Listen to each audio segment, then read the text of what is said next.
Hi there, I'm Patrick. I run a small business called Charli's Coffee Co. It's named after my dog Charlie, and I roast coffee. This is my interview show. It's called Grounds Up. Basically, I sit down with a bunch of cool people who are doing interesting things and have a conversation with them over a bunch of cups of coffee. It's a super original format that I didn't steal from any other YouTube interview show.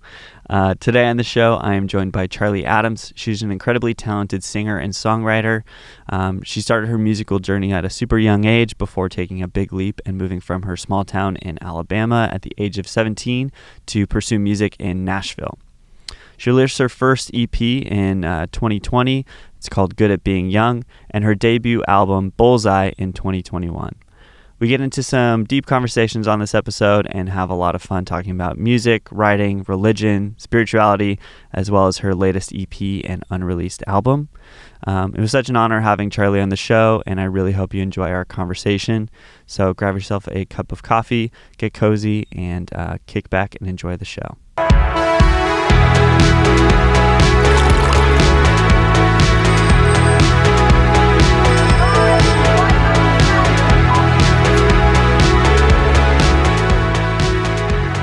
Charli Adams, welcome to the show. Thank you so much for coming. I'm so stoked to have you. Huge fan of your music. And just, I feel like, your music has gotten me through a lot of things and resonate with a lot of like what you sing about and your experience. So, cool. So stoked to have you. So stoked to chat today.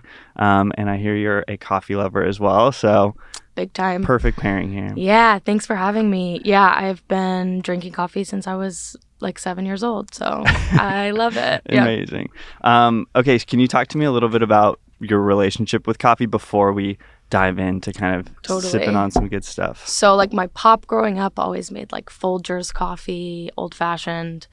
And it was just like always a smell in the house. And then, my mom would order coffee after dinner every night. And I just thought it was like so fancy and cool of her. And so when I was like 7, I asked if I could drink coffee after dinner with her. And so, my intro to coffee was after dinner before bed at 7 years old. So I'm like a coffee extremist, maybe. I like drink it in the off hours. Amazing. Yep. I love and respect the people who can do coffee after like, 2 p.m. because I feel like I struggle to do it's probably a sign. Really. It's probably a sign of like it being desensitized to coffee, but nonetheless, I sleep like a baby, so it's fine. Absolutely.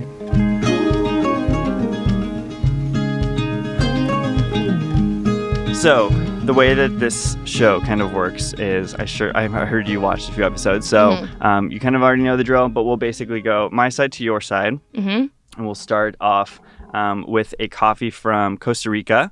Cool. This is a coffee roaster called Verve, and they actually got started in Santa Cruz, which I spent a little bit of time when I just moved to California in. Oh, cool. So it's a really special place, and these guys are awesome, and they do great stuff. So cool. Yeah. Is there a particular reason for the order? Yeah, a little bit. So part of it is kind of region. So the way that I at least approach coffee roasting, or at least the stuff we're going to try today, is kind of under the umbrella term of like specialty.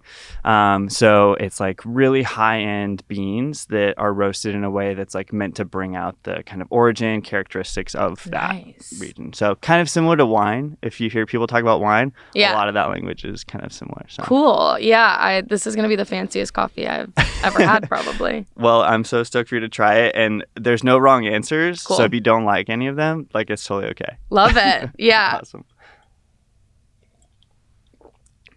So thoughts on this first one? Yummy. Okay. It's really good. How does it compare to what you normally drink? Giving notes of cherry, maybe. Oh, yeah. That's Are you getting that? Yeah, here. And let me, I'll give you the bag and you can kind of check it out.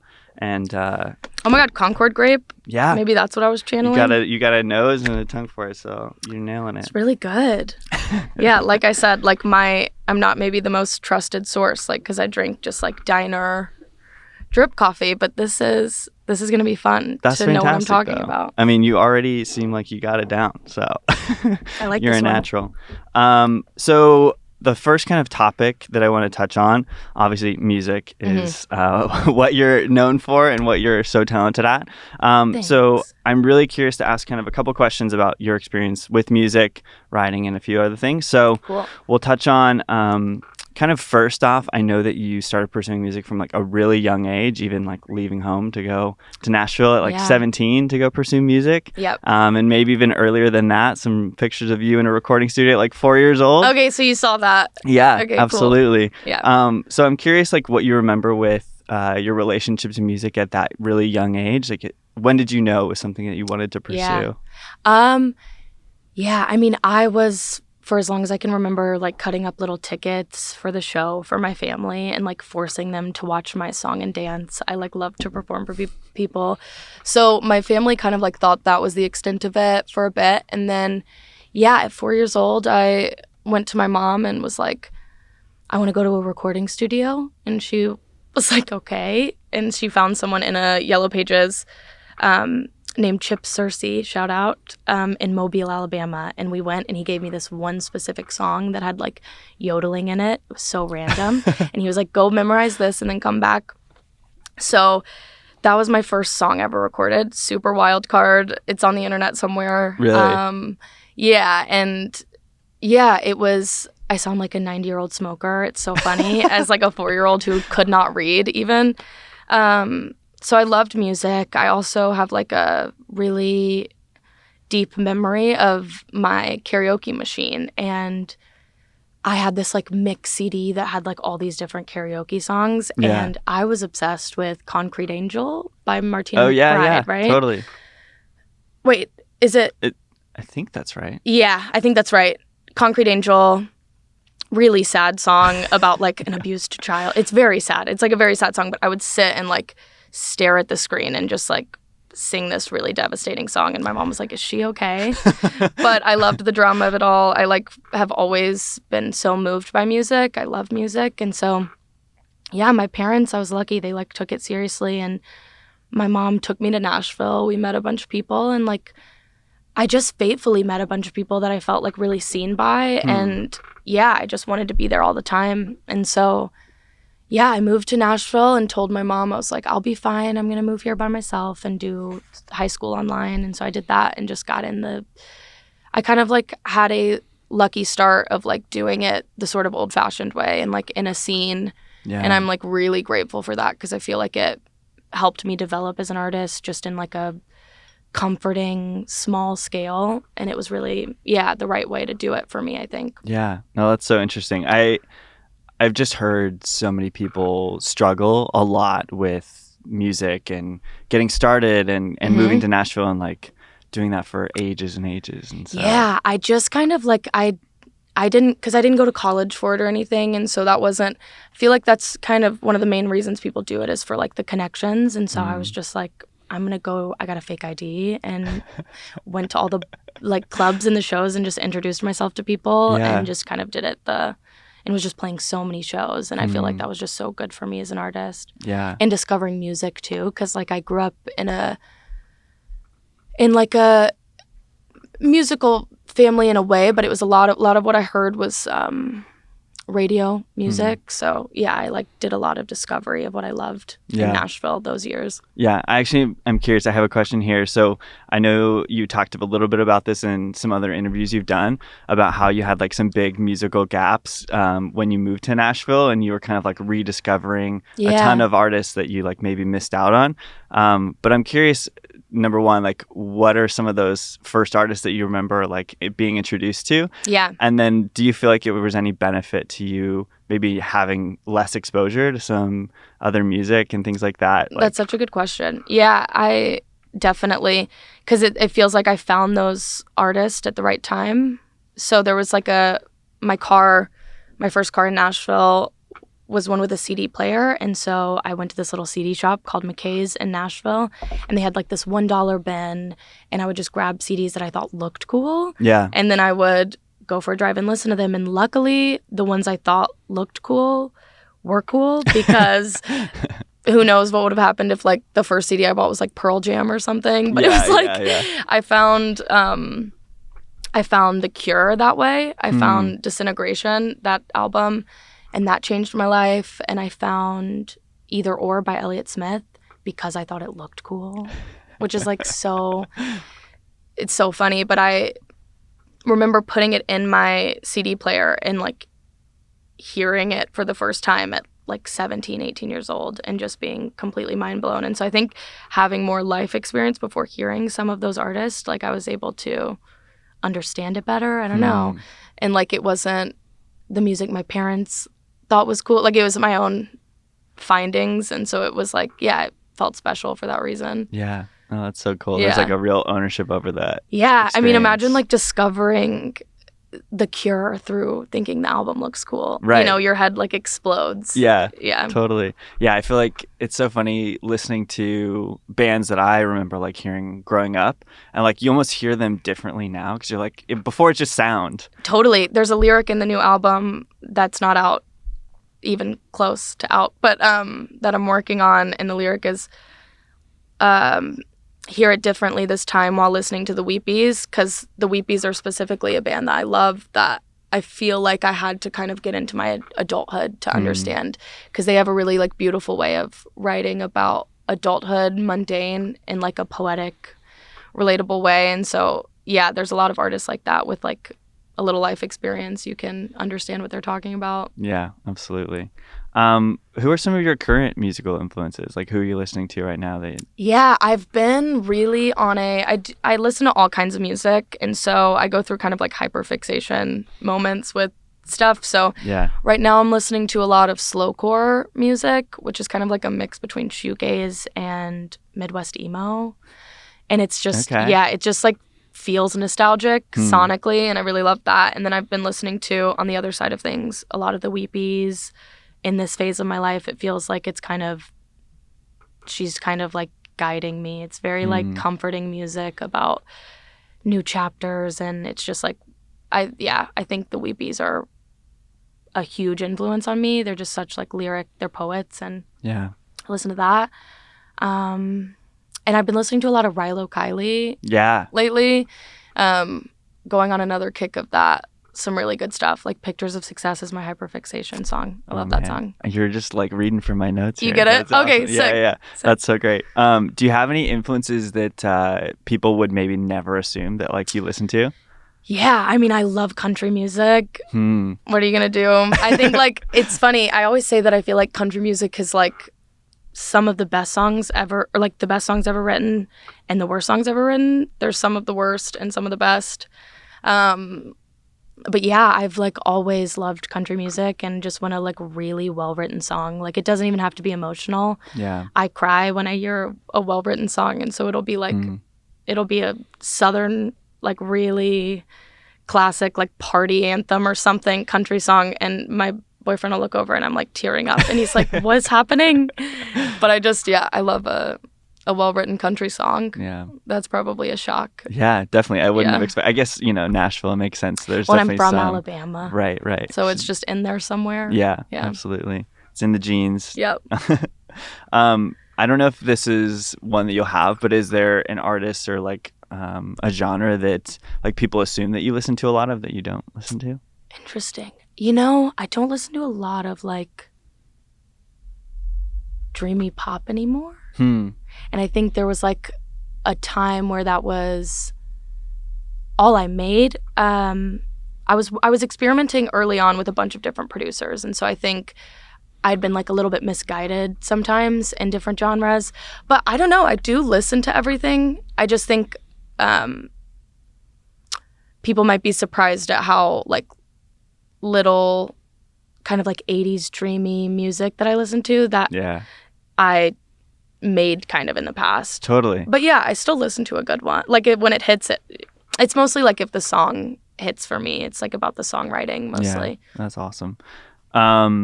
I know the track list is like a huge thing that you pay a lot of attention to. Yeah. Can you talk a little bit about like the track list order of this new EP and why you set it up that way? So, I started with Everything She Wanted because the whole EP was written in a short period of time. I wrote Cry Over Everything first with Andy Seltzer, my collaborator, and just felt like immediately just like he was like my musical soulmate in a way. And so we just bonded over our shared influences, and we had like 1.5 weeks to make our EP. And so it was really just like the screenshot of that time.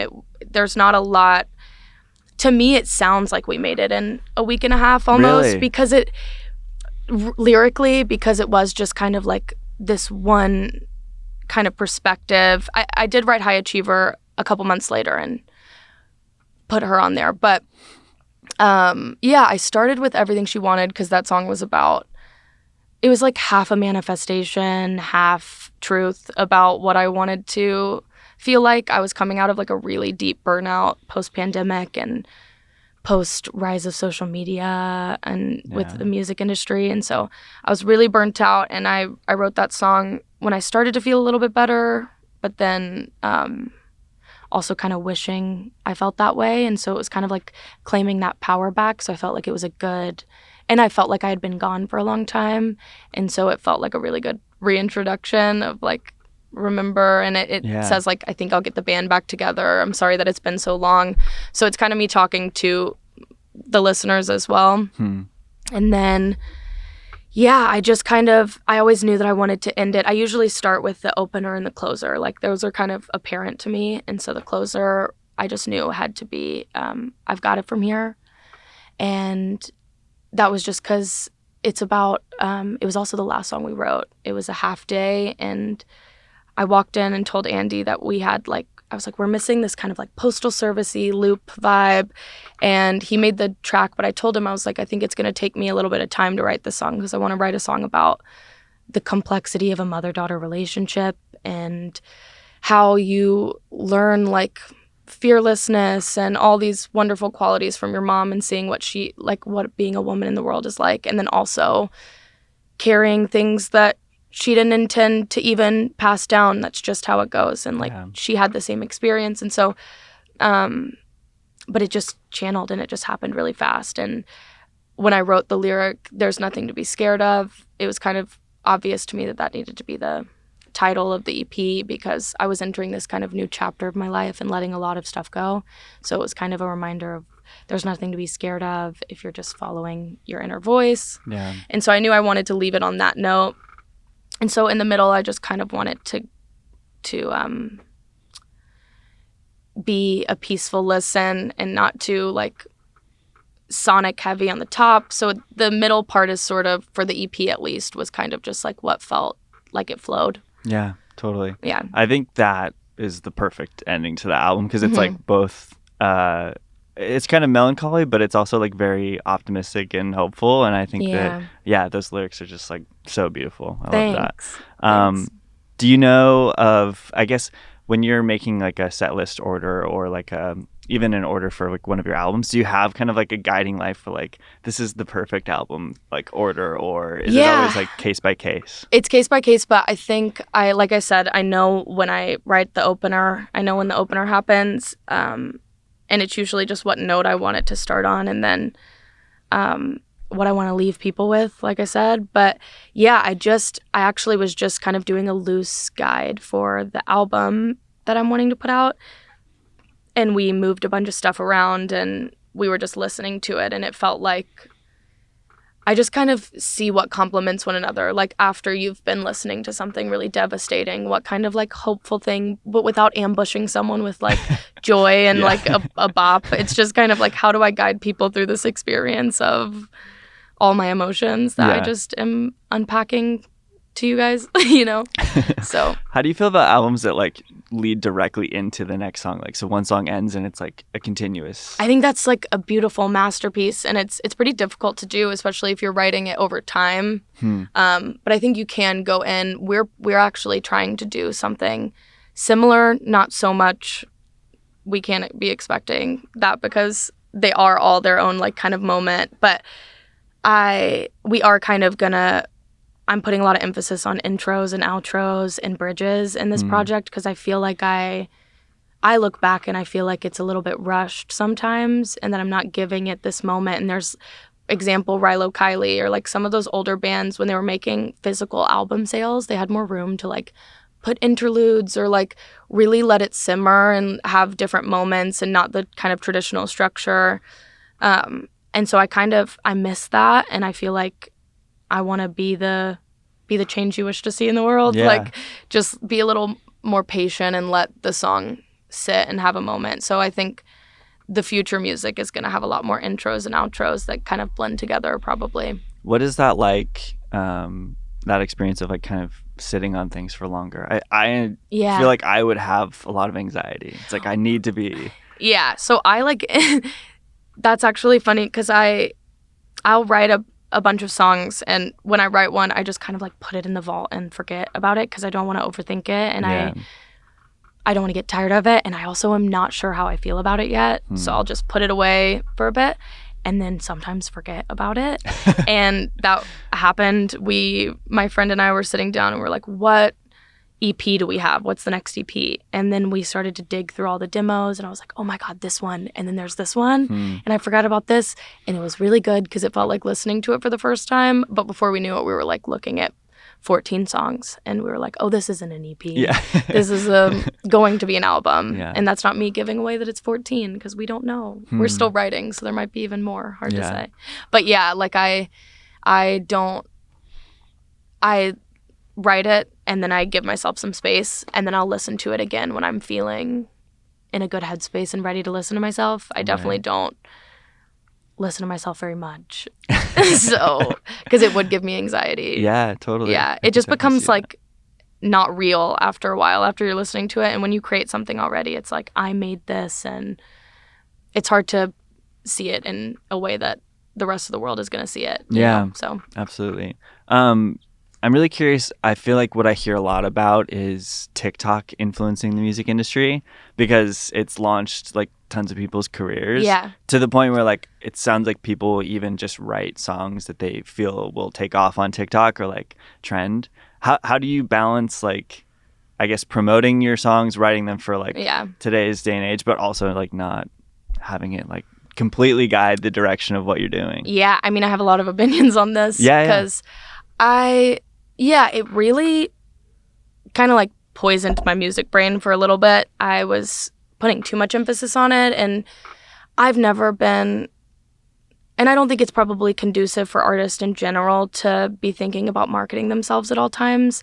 So that is a downside I do see to TikTok. There are a lot of like positives of getting eyes on your music, but I think the negative is if you let it get out of hand and you're thinking about how people are going to receive it, you're not letting it be what it is, and you might be adjusting it or filtering it due to that. And another, I think, thing is that there is this idea that you have to be putting stuff out at all times, and I think music might suffer if we're constantly churning things out without like processing it and giving it its moment to breathe and become what it really could be. So I had to dial it back and kind of reconnect to why I do it. And I'm lucky, I think, because I had the experience of music before that, that I was able to like revert back to.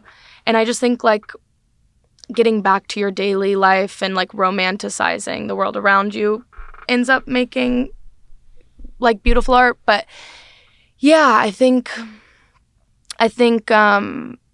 it's just a balance, like knowing, like I like to show up on social media when I'm feeling like it's fun for me to do. Yeah. And when it starts to become like a little bit soul sucking of like, it's just kind of funny to me. Like I don't love to like put a camera up and have to perform. So it's like if I'm feeling like having fun and doing it, then I do it. But I've definitely taken a little bit of a approach on like balancing the two so that I don't get consumed by it. It's like we have to touch grass, you know, and we have to see the world in order to write music. The world is, I don't know. Yeah, it does. And I feel like I trailed off, but from the original question. But yeah, like I said, there's just a lot of thoughts I have about TikTok in the music industry. It's a lot. Yeah, it's not necessarily like conducive to good art, but but it can be like I think the stuff that's done so well on social media is really like authentic music. So when someone shows up in an authentic way, I think it translates. But I think people are putting a little bit too much pressure on the virality than like the development of things, because Yeah. I think we are going to see that potentially like virality doesn't equal long lasting.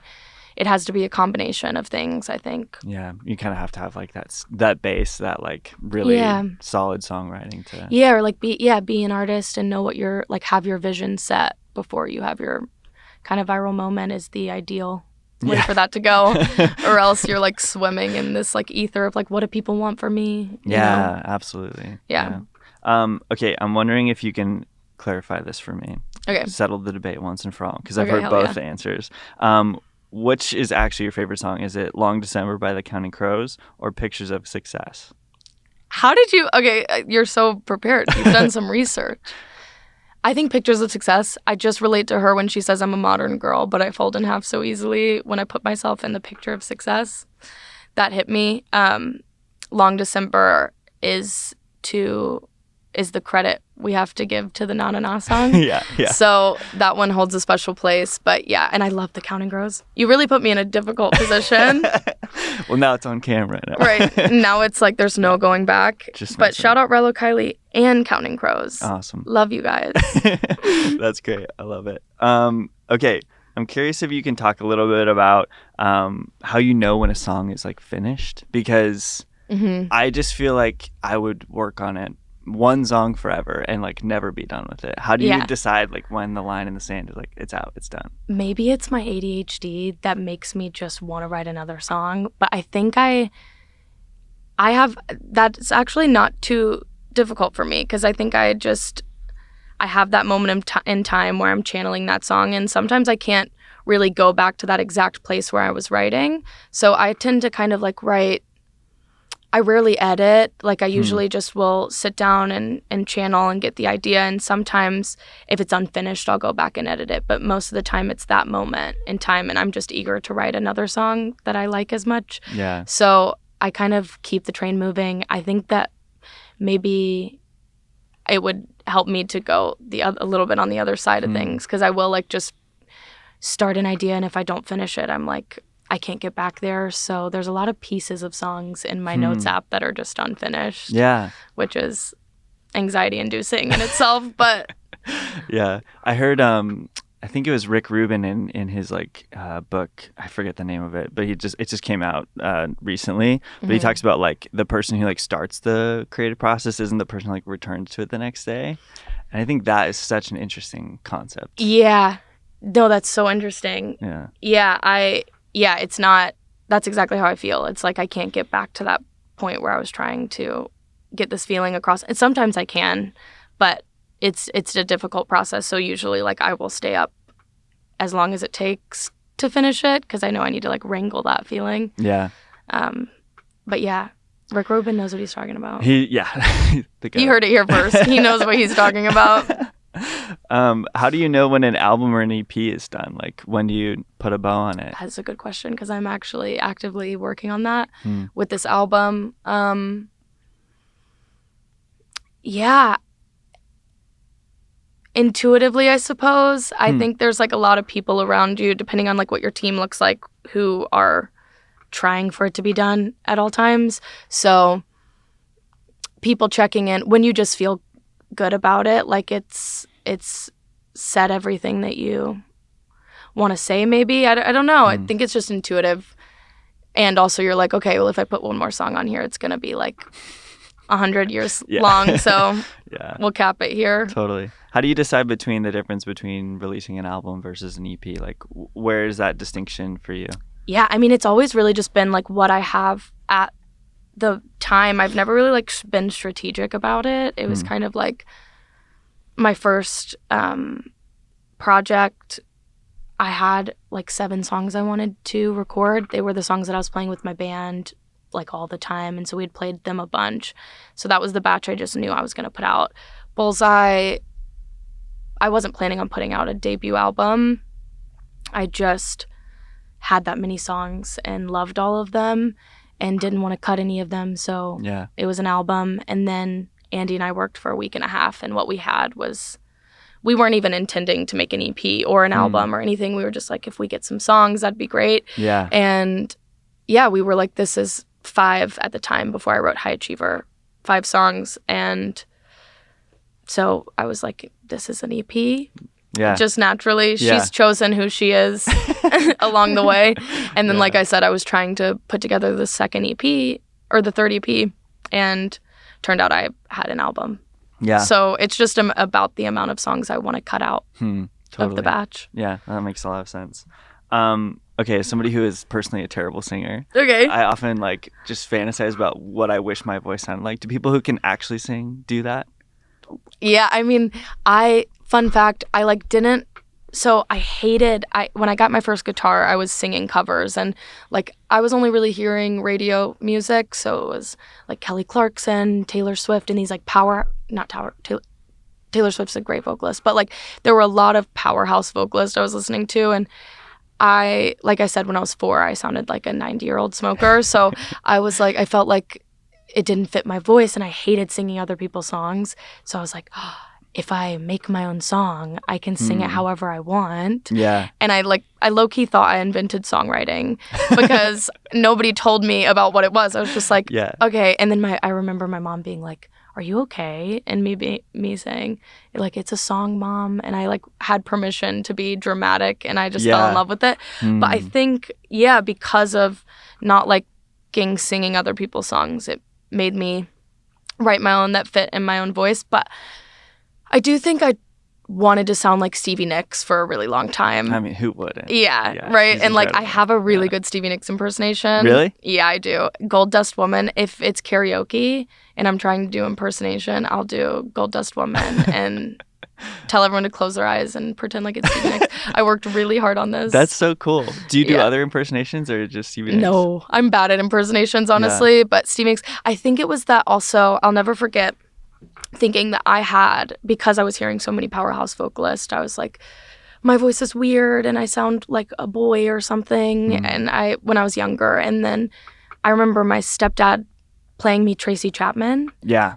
And me being like, who's he? Yeah, and him telling me that it's like a woman who's like a really, it was all songwriting heavy, and it was like what they were trying to tell the story, and it was less about like the notes they were hitting and the big vocalists. So I think more so than anything, like Stevie Nicks and Tracy Chapman gave me permission to sing the way I sang. Yeah. And that was comforting. Yeah, that's so cool. I feel like you need those people to look up to like, know it can be done. So totally. Yeah. That's really cool. Do you have any like really big validating moments that stand out in your career? Like I know Taylor Swift added one of your songs to her playlist. Life. Yeah. And like you're followed by like Phoebe Bridgers. Yeah, I met her a long time ago, and she's like the nicest person ever. And so that's how that happened, which I'm such a fan of hers. I've been a fan of hers since like Steamroller in Georgia back in the day. But yeah, the best day of my life probably was waking up to my phone like just drowning, like so many messages, and I'm so popular. And then everyone was just like, did you see it? And Taylor Swift had put my song in like one of 12 songs, and she wrote like, these are the women moving things along in music. Wow. And what was cool, because first of all, I was like, I don't believe her. Like, I don't believe this. Yeah. But what was cool about that and validating was that song, so when I went to record the first EP I ever did, the night before we went into the studio, I wrote Backseat, and it just came out. I sent a voice message to the producer at the time and was like, we have to put this on. We have to squeeze this in. I'm so glad I did. And at the time I was DIY, and it was just my first project, and I was emailing like Spotify playlists. There's not editorial, like just people who made playlists and being like, if you like my song, please add it. And I was just doing my own like selling myself and putting myself out there. And so it was really cool that I don't know how it found its way to Taylor Swift, but it felt really like reassuring that something that I believed in and put out by myself, and like just with no backing or no support or anything, was seen by her. And to imagine her listening to that song is like mind-bending. Yeah. It's crazy. I love her. So have you met her before? No. I have in my dream. We went to her farm and we were chit-chatting, and I think I can see into the future in my dreams. So stay tuned if I'm on the All farm right. with Taylor Swift. But We'll no, wait to hear about it. I can't wait to talk to her and just thank her and Yeah. for everything, like all of her lyrics and everything. She's such an inspiration. I've like listened to her since I was 13, Yeah. obviously. Yeah. So That's awesome. yeah, Shout out Taylor Swift. totally. In case you didn't know who she was. No, literally, Yeah. new artist I'm really into, Taylor Swift.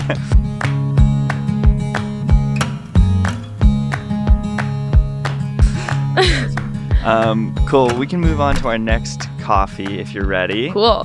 Do I finish this coffee or do I? Whatever you'd like. We can dump it back in here if Okay. you prefer. If you're like feeling a little over-caffeinated. Let's fresh palate it. Yeah, exactly. And also, if you want any water, there's like sparkling and still. So Fabulous. feel free to I used to want a soda stream so bad Yeah. growing up when they were advertising it on, you know, the as seen on TV at Bed Bath & Beyond section. I was Right. always trying to get a soda stream.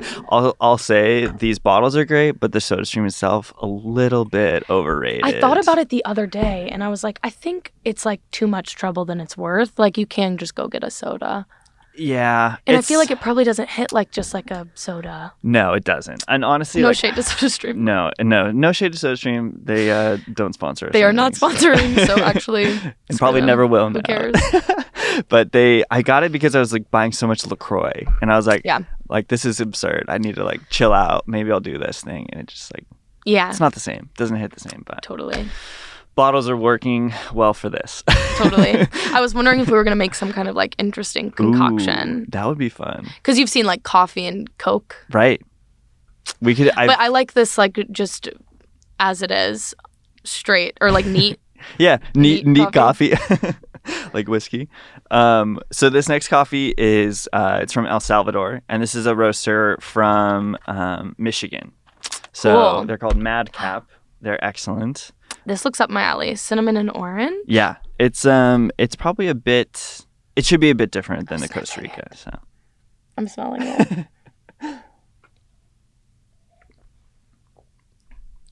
Whoa, has like a kick. It's strong. yeah, That's really good. some more like spice. I feel like my in the input is just flavor. like, that's really good. That's great though. Yeah, It's really tasty. awesome. Hmm. Yeah, as long as you're enjoying them, that's the goal, and to kind of give you like a broad tasting of kind of everything. So we have a bunch of different flavor profiles in here, but this one is definitely fun and It's unique. smooth, but like strong, has a kick. Yeah, there's like some mouthfeel to it. I Mhm. feel like it kind of lingers. This is so funny. I worked in so many wine bars at restaurants. I worked at so many restaurants. So the whole like wine lingo is like just a little bit Yeah. triggering Yeah, yeah. from being like the mouthfeel to like people who I'm just trying to sell a bottle to. You're like, please, I just want some tips. No, but it's helpful. It is Yeah. helpful because it does have the mouthfeel. Yeah, totally. The I've talked about this before in here, but like people assume that I know a lot about wine just from roasting coffee, and I'm like a total idiot when it comes to wine. So you probably could. I school have me. your back. Yeah, I can do that part. Amazing. Because I'm just like a standard, like I said, Folgers drip coffee Yeah, yeah. gal. So you're enlightening me. Amazing. Well, I'm so stoked to be a part of it. Yeah. My next couple of questions are focused on your writing in particular, because I think Cool. it's just such a strong part of your songs. But I wanted to start by asking you, did your grandfather actually, or your great-great-grandfather actually write the Star Spangled Banner? He did.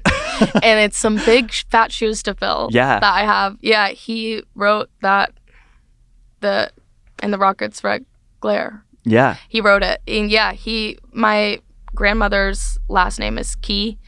So it was on her side of the family. I don't know how many removed it is. Yeah. I have to do the math, but Couple of greats. I have, like, when I posted that, I have seen a bunch of people being like, we're distant cousins because he's my grandfather too. Whoa. What's the process for you when you're writing a song? Like, what does that look like? Is it always kind of similar? Do you have like a method that you approach every song with? Yeah, I cleanse my energy first, just saying, like, I just like, because I like to channel, and a lot of my, like, every one of my favorite songs I've ever written that felt really good to write they almost felt like they existed before, and I just sang it. Like Bullseye was an example of that. I just kind of sat down and started playing, and stream of consciousness came out, and I wrote it in like 15 minutes, and it just happened. And so those are my favorite ones to write, because painless, I feel like it's just like channeling from the cosmos or something. I don't Yeah. know. But Yeah, I think after I channel, sometimes it's a seed of an idea. It's like a verse or a chorus. And then, I sometimes like to hear the music around it to write the rest of it, so I'll sometimes bring a chorus in with Andy, and then we'll make the rest of the song, and then I write in the room for the remaining pieces. Yeah. And this is kind of the first time I've edited. Like I was saying, I've never been a big song editor, but I think that my songs were lacking bridges for that reason. I didn't write a lot of bridges back in the day because I think it was like whatever I wrote that night was the song. Right. And so now, with working with Andy and working with just one person who I really trust musically, we're able to like start a song and then come back 2 weeks later and edit it. And so my process is changing a little bit, but it feels like really conducive to the music to let it become like its life as I finish writing it. And some of my favorite songs have like stories behind them that were like that, where they, like Scott Street by Phoebe Bridgers, is like a seed of an idea that they finished over time. And so I think it helps to make the song like as good as it can be. So I'm trying a new approach. But it always starts with just like channeling in my bedroom or like in the car sometimes. Last night I was in the shower and got out and hit record and have the melodies in my phone that I have to figure out something to do with. Yeah. But so inspiration will just kind of strike at any moment. Any moment, but mostly when I'm not, I have like a super active brain. Too much. It's just, I'm like intrusive thoughts spiraling, all the things all the time. Yeah. And so a lot of the time when something will come is when I've like cleared my mind, or I've just meditated, or I'm observing my thoughts and I'm not letting them control my day. And then all of a sudden, like the first thing, which I think is pretty romantic, that like the first thing when my mind is cleared is melody or lyrics. Yeah. Because it's like she was trying to come out, but I was busy thinking about what I did 2 years ago that one night. You know what I mean? Yeah, totally. Yeah. That's so cool. How does your process change like when you're working or writing with other artists? Because I know you do a ton of collaborations, which I really love.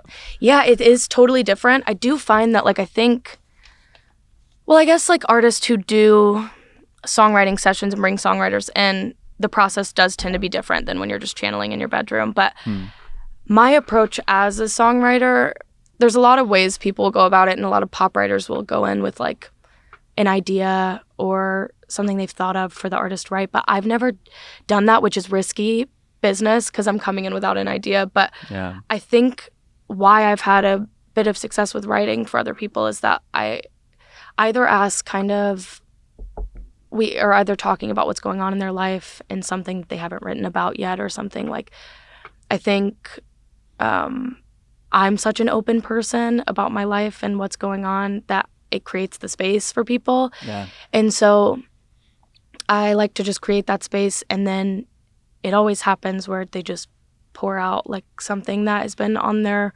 heart or mind, and then we write some like one of the more meaningful songs. It's like I love writing a meaningful, heartfelt song, so that's kind of what I go for writing for other people. Yeah. And I just like listen to them talk about their feelings all day long, and then we'll just kind of channel in the moment with them, or I'll kind of ask like what they feel like is missing from their artistry, like what have they not gotten to say yet, and then I want to take on that challenge of making it and putting it into words, because it's just like it's easier to me than writing like a pop song or like so usually it's just like deep talks and then we write it. I know that you talked a little bit about writing Backseat just before like you were supposed to finish the album and go record. Is that the fastest that you've wrote a song before? Like I feel like every song that I hear, whenever I hear about your writing process, it's like, oh, I wrote it in a day or like a couple hours. Or my favorite ones are that way. I think Bullseye was the fastest. I think that happened in like actually 10 minutes. I remember like finishing the voice memo thing and feeling like it had been forever, because I was just thinking about, and I like channeled the chorus, and then I was like, okay, what's next? And then all of a sudden it came out. And so, that one was a record, I think like 10 minutes. But yeah, it always does tend to be fast. And then there's like the stubborn ones that we're revisiting and trying to make perfect. Yeah. What's the song that's taking you the longest? You know what's funny? Maybe Na Na Na Song, which is like the most simple song of all of them, and half of the lyrics are just na na na na na na na. But I had the idea for the na na na thing, and then I was trying to get it right. And I think what it was that I was fighting the corniness of that song, and I was fighting the fact that it just inherently was going to be a corny love song. Yeah. And I think I was just trying to not let it be that, and so it was my own resistance, and then accepting that this is going to be my cheesy love song, and that's fine. Yeah. And we love it. And Totally. so, yeah, it's like if I'm resisting an idea, Na Na Na took long, and then some of these on the album I've had for like a while that need to be finished. Those ones that you've kind of been sitting on for a bit. Yeah, I have like verses and choruses. It's kind of like a little jigsaw puzzle. And then Andy and I are going to go to the mountains or something and then just finish it all. Sick. Is that where you feel like most inspired to kind of work on music, is like nature? Yeah, I mean, I think I love mountain cities. When I was living in Nashville, I would go to Asheville, North Carolina, just like by myself a lot. It's like 4.5 hours, and it's just like metaphysical shops and breweries, and it's really like clean and eco-friendly and like a beautiful town. And I just like the openness of mountains. I think because I grew up in a beach town, I think it's just like really romantic to me, and I've never like lived in a town like that, and so I definitely romanticize living in like the middle of nowhere in a cottage in the mountains. Yeah. And so that is kind of my end goal. I love that. But I like LA for now. Yeah. It's good. It's got its pros and cons, for sure. Yeah, I think like being in, I don't know, there's just places where I feel like I'm in a movie. And New York is one of those places. Yeah. And Asheville is one of those places. And so it's good for me to like, when being creative, to go to places like that and pretend I'm in a movie. Yeah, that's fantastic. It's fun that's like part of my job. Yeah, is to go places and pretend I'm in a movie. Yeah, just like go daydream and have fun. That's so sick. That is my favorite pastime, daydreaming and having fun. Yeah, amazing. I've heard you describe Backseat as like your magnum opus. What do you think it is about that song that like resonates with I have people? no idea.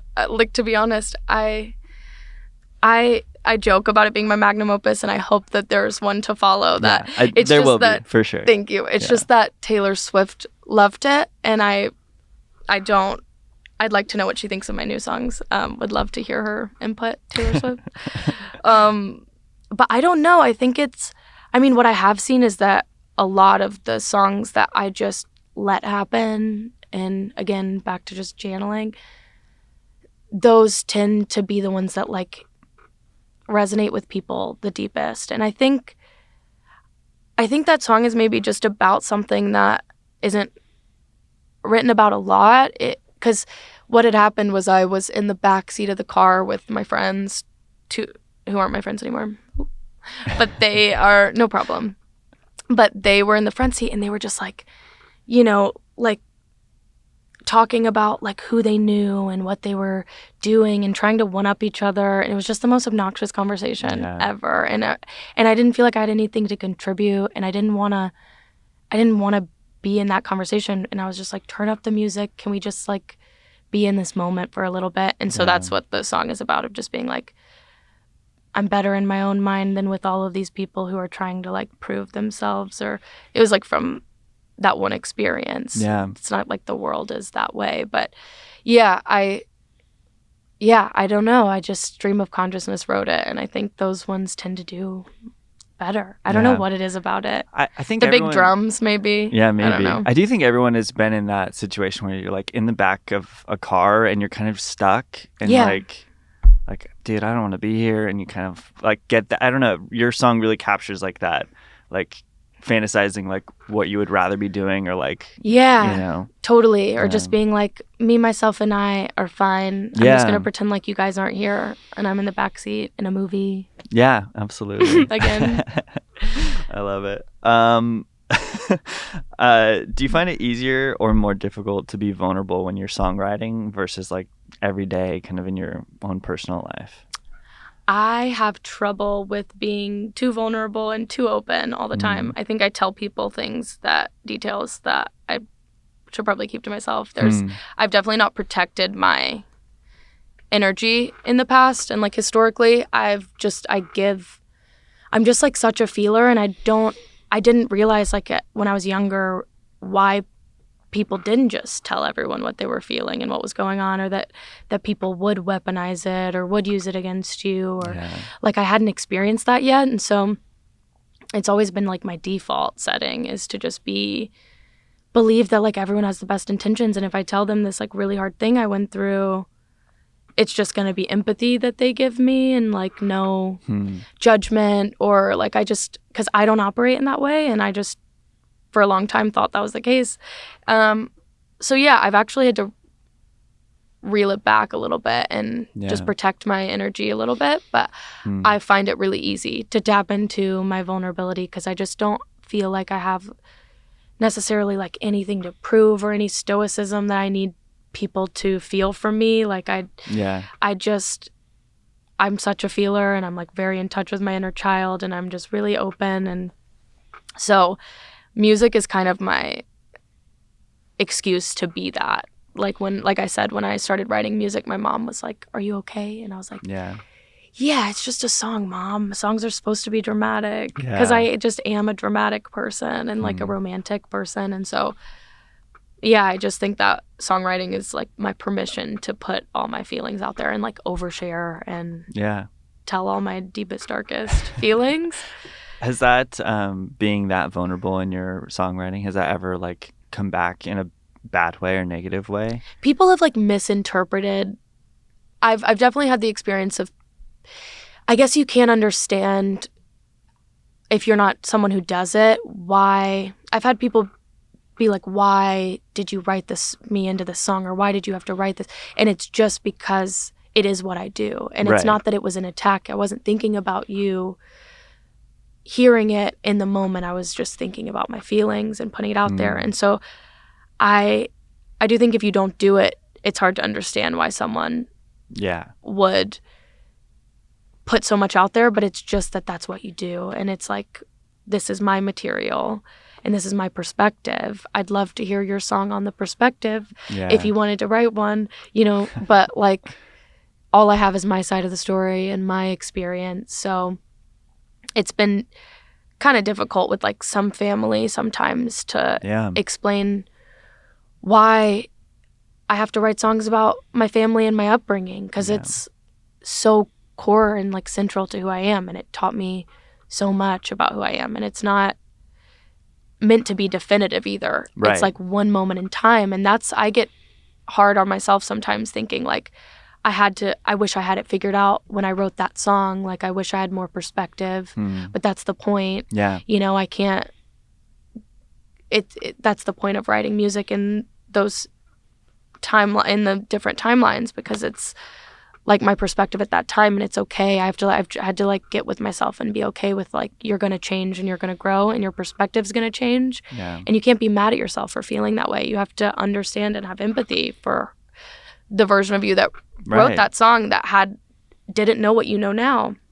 Well, and that song is also there for someone else who's maybe in that place. Which has changed everything. I think Cheer Captain was misunderstood for a little bit by close people in my life as like an angry song, or as I don't know, and I still to this day, like I just wrote at the Nashville show, I wrote a tattoo for someone about Cheer Captain, because they told me their personal experience that was what made them feel so seen by that song. And so it's the realizing that your songs are yours at the beginning, but they mean something completely different, or like something really special to someone else, and that's the whole point. And so it's worth it. Like if I have to have a difficult conversation with a close person in my life, it is worth it for the sake of I don't know, like even if it's like 5 to 10 people who like feel seen by your music, it's enough for me. Yeah. Totally. I think that's a really great perspective on that. I really like respect the vulnerability that you share in your writing, and so I think like keep at it, because it's so valuable. Okay, I'm really interested to hear your perspective on this, because I feel like as somebody who uses their own experience in their songwriting a lot, I would personally be really tempted to like fall in the trap of like not going to therapy and like not taking care of myself, because I'm like, it'll make me a better artist. How do you avoid that? Well, so that's funny, because I don't know if you know about Enneagrams. Yeah. I'm an Enneagram 4. Okay. which romanticizes tragedy a little bit. They like definitely can be addicted to their sadness and addicted to their because they are feelers, and I always have been, and I do have to be careful of not craving and like being addicted to my sadness, because it is the times where I've like made my most meaningful art. And yeah, I'm actually experiencing that right now for the first time. I just like moved to a new city, started kind of fresh, and started therapy around the time I wrote Bullseye, and I'm just in a much different place. I'm in like, I've created stillness for myself. I've created like a peaceful state for myself. And I used to be so in survival mode and running, and like, so yeah, I have had the concern of like, what's going to come out of this like happy, peaceful time. Yeah. But I have seen that I'm able to like ruminate. I'm able to like reflect back from a more mature place, and it has resulted in like more mature songs with like a more realized perspective than the descriptor of the scene itself in front of me, if that makes sense. I'm able to, which is something that I think the Weepies do, and like a lot of artists that I really love. So it's been actually positive. And yeah, I think as an artist, you just have to be careful for like, it's okay to be happy, and your music, it's not going to suffer, and there's just plenty to pull from, and there's so much of like world to look at. Like, it's okay for me to, I'm letting myself know it's okay for me to be in a better place, and then maybe I will start getting inspired by other people's experiences and looking into the perspective of other people, and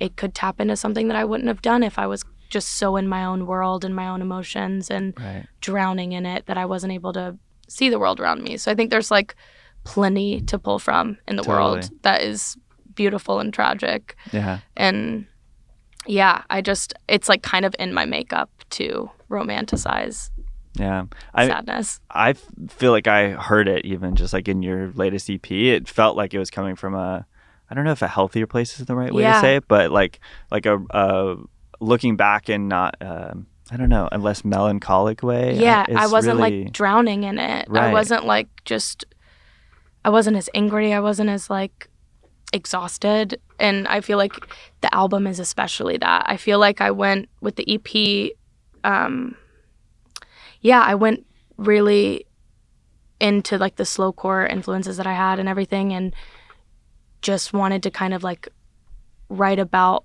the transformative time. And then the album is kind of coming from the post-transforming. Yeah. So, yeah. No, that's really great. I mean, I sound like a super old man is what I'm saying. No, not at all. I'm just kidding. I mean, I think you sound like, honestly, like very mature for, I don't know, not your age, because I don't think that's the right word, but like you're coming at your material from a place of like real maturity, I think, which is really, really Thanks. great to hear. I've been doing it for like 10 years now, which is kind of crazy. Yeah. So you just learn a lot about yourself, especially when you're like, you're the thing, you're your business. Right. And you're your art. You are all of it. So I am, and I'm also already painfully self-aware. So I have just been deep in my self-awareness for 10 years. So. Well, I think you're putting in a lot of work, and it's really showing. Thanks. And like, everything you're doing.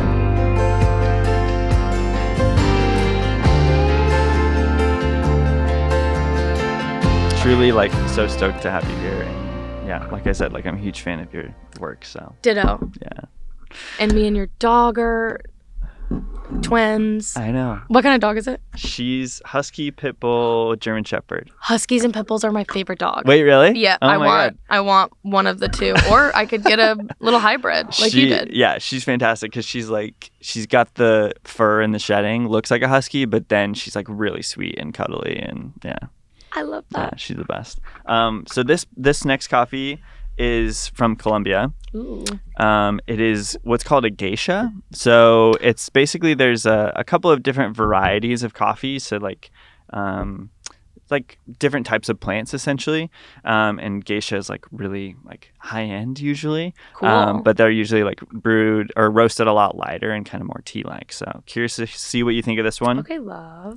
I love a tea. This is from a roaster called Passenger out of Pennsylvania. Okay, cool. Also, if you would like some water and need some water to kind of... That's delightful. Oh my gosh, that's shot everywhere. I think that's my favorite so far. Is it? I do like a softer coffee. Okay. So I think I am getting the like light tea notes. Big time.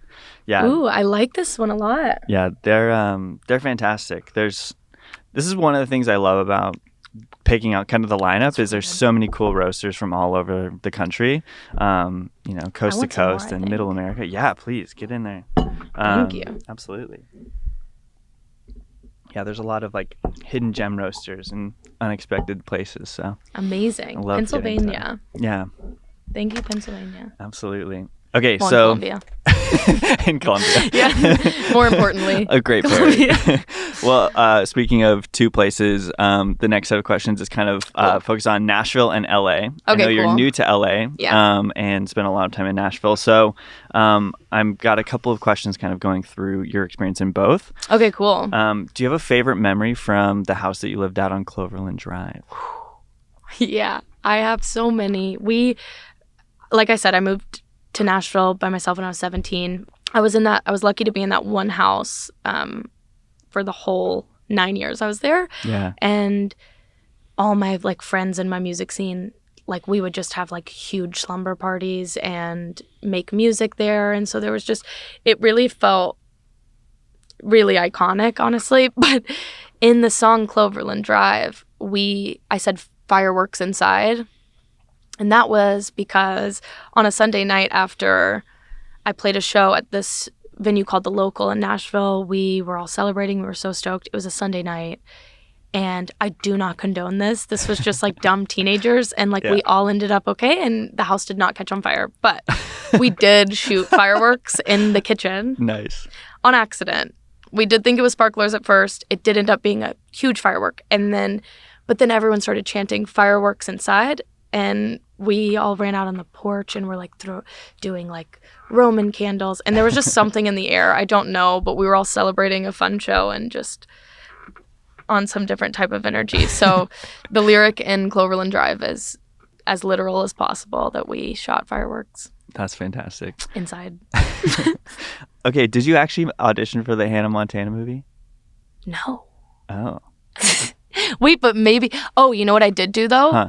I did do acting and modeling school where I was recruited at the mall. Oh. And the guy from Hannah Montana was, like, their claim to fame, Moises Arias. Okay. And I remember being like, I'll be in Hannah Montana if I do this acting and modeling class. But I never auditioned for Hannah Montana, but oh, man. She was formative for me, so.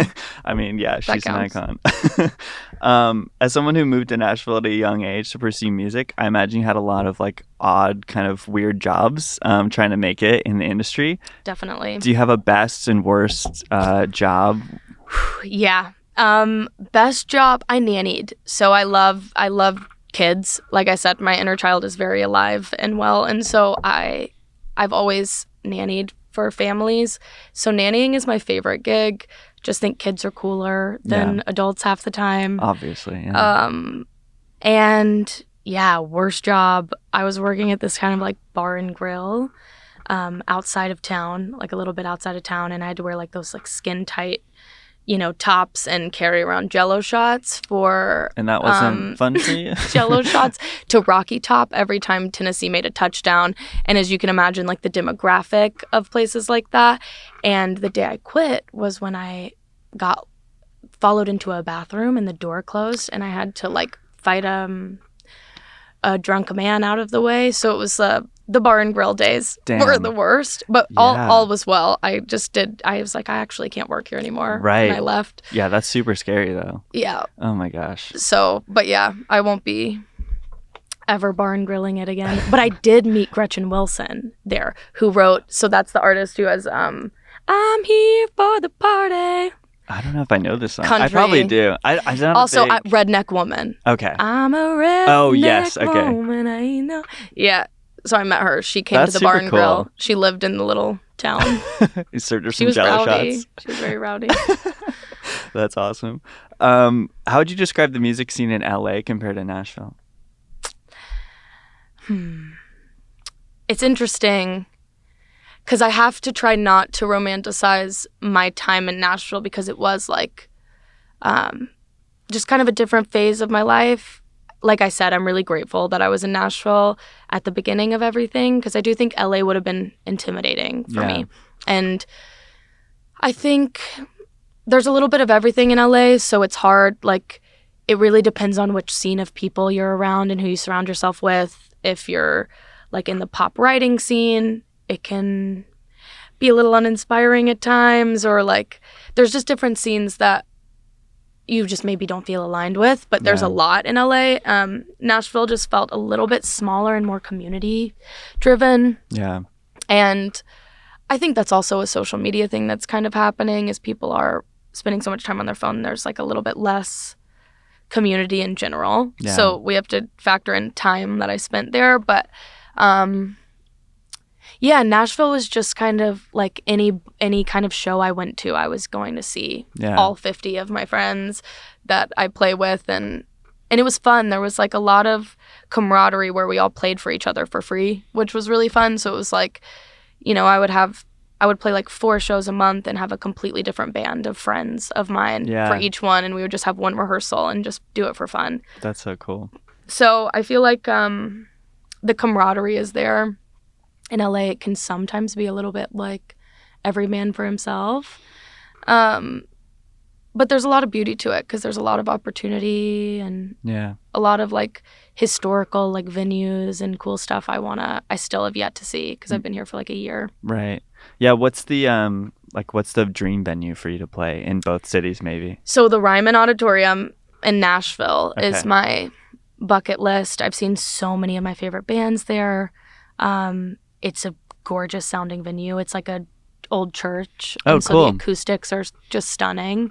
And it's historic. It's like off the Grand Ole Opry, or it's the original Grand Ole Opry, if I have that correct. But that's the dream. And I think LA, I mean, I would love to play the Troubadour for the lore, you know? Yeah. And that's definitely on the agenda. I actually haven't like tested out a lot of like, because it's weird. The Greek and the Hollywood Bowl, I think they like are having to turn their volume down a lot. Oh, the last really? couple shows I've seen have been really quiet. Huh. And it's kind of strange. So I'm like some neighbors complain. The verdict is still out on whether or not. I mean, if they'll have me, I'll come. You know, but just turn it up. Can we turn it up a little bit? Those outdoor venues are so fun. I know they are. Like I really want to play festivals. I want to do like a festival run soon because I used to be a festival fanatic. I loved the music festivals. Like Stagecoach, or what was your favorite? I went. So I grew up in Gulf Shores. So the Hangout Fest was the festival that was it was like in my hometown, and it's on the beach right by the Gulf of Mexico, and it's beautiful. And one year I saw Tom Petty and the Heartbreakers, Stevie Wonder. It was like the craziest year. I think they went like low-key bankrupt and then had to do like just DJs for a couple years. But I that's a bucket list because it's like my hometown, and I can be like, for everyone who didn't believe in, who bullied me for starting making music, this one's for you guys. Or but also just being by the beach, that festival's amazing. And then Bonnaroo I've been to. Nice. That's awesome. In a tent. The whole thing. Super hot. Yeah. June in Tennessee. There's no shower. Is not cute, but it's like character building. Yeah, you know? Absolutely. Between Nashville and LA, what feels more like home to you? I told you I wanted to move to the West Side, possibly. I do feel really at home, weirdly, when I drive by the water, because I grew up in a beach town. Yeah. So in that way, I have to answer this question as it's Nashville. Nashville is like, when I think of my hometown, I do think of Nashville, like even more so than Alabama. I became who I am there, and yeah, I just will love that city. There's just so many memories. I mean, think about the ages between 17 to 26. It's like it's everything. So formative. And just like fearless, all the memories of just like going to all these places. Like you owned the city, and now I'm like, it's just a different energy when you're that age. And yeah, I love Nashville. I plan to like split my time eventually. Oh, cool. Right yeah. on. I just needed like a clean slate, some fresh energy. Absolutely. Yeah. Yeah. Well, I'm stoked that you're here. So thanks. I love it here. It is really comforting. And I think I want to live by the water. I think that'd be good for I have no water in my chart, in my zodiac chart, which is so surprising to people because I am like a really emotional gal. But I think that is a bit of a stigma for water signs anyways. But I have no water in my chart. So I think I'm recharged by the water. Yeah. Well, you made a perfect segue into our next coffee and topic. Lovely. It's a fun game that I have for us. Okay, I love games. Actually, like that is my biggest personality trait is that I love games. Wait, really? Yes. Oh my I gosh. love games. I love spades, like online spades. I play spades online. It's a card game. Okay. I love Pac-Man. I love board games. Wait, Pac-Man, like the video game? Yeah. No I way. love every form of game is what I'm saying. Fantastic. Did I just spill this? No. I think you're good. Yeah. We're good. So. Oh, I might need to pour some of this. I did pour myself a lot. I liked that one a lot. This is a good one. Well, the good news is you can drink all that you want of it because these are all yours. So yay! I was send me home actually with all of running them. out of my bag of Dunkin'. Well, now you've got a ton of coffee that should get you That's through so much better than Dunkin'. a while. And it's so much better.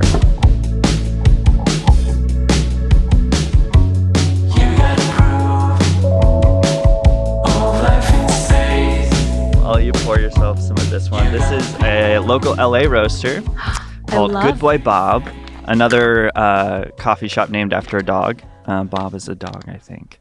Of course. But it's from Nicaragua. Cool. And they're fantastic. They have a couple of shops around the city. If you're ever wanting to go check them out, highly recommend. Mm-hmm. They do a lot of like really high-end coffees, which are fun, like that you don't really see anywhere else. They're like super expensive, but they're super, super fun. What part of town? They have one in Santa Monica. I think they have a couple of shops. I can't remember where all of them are, but the one I've been to is in Santa Monica. I love that. Yeah. It's very Tumblr. I love it. It's very absolutely romantic. Yeah. They have like all different kinds of designs on their bags, and they work with the artists and stuff like that. And they like take the whole bag up. Like all of these kind of have like, front and center, like the origin. And it's like there's a really artist focus, which is cool. Cool. I love that. Awesome. Well, let me know what you think, and then I'll kind of explain our little game here. I'm so excited about the game. I think you'll be very excited about this. Yum. Okay, that's my favorite so far. That's your favorite? Yeah. Okay. It's got some more of that roastiness.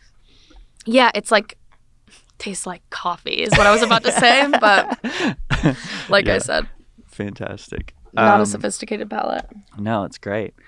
So the game that I have, I'm going to give you 5 questions. Smoky. Sorry. Yeah, no, it is. It absolutely is. I like that. Yeah, big time. I don't remember what the tasting notes on the bag are, but yeah, definitely smokiness. I love that. Yeah. Okay, so I'm going to give you 5 questions to ask me, and you, at the end of those 5 questions, have to guess my zodiac sign. This is so... Okay, wait. This is fate. I did, on the way here, when I was talking to my friend Miranda, I told her that I was going to guess her zodiac sign. Wait, really? Because it's my favorite thing to do. Yeah. And this is so fun because I was like, I have to get a feel for his vibe and then I'm going to guess. And now I have to nail it because I get questions. Okay. No pressure. Thank you. This is so fun. It's like you knew that gosh. was my special talent. I had a hunch that you would be interested in. So I'm deeply interested. All right, so whenever you're ready, have at it. Okay, so I come up with the questions. Yeah, you can ask me five questions. Okay.